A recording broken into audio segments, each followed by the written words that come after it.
جذر طارئ.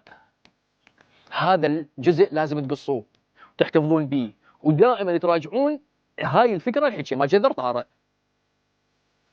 إذا شلنا الجذر مال المعادلة فراح تزيد الدرجة مال البسط، يصير تربيع. معناها كان بناتج واحد حليت الأس مالته صار بناتجين، إذا أحد النواتج طارئ على السؤال، وطوارئ استخدمت التربيع للطرفين لرفع الجذر لأن ما ينحل إلا هيجي، فلازم ألقى القيمة الدخيلة على السؤال. أنا من ربعته دخلت قيمة جديدة للسؤال هي مو من ضمن السؤال، يا هي منهم، لا تقول لي دائما الصفر، لا حبيبي هذا مو حكي منطقي. لازم نتحقق من القيمتين ونشوف منو صح ومنو تهمل.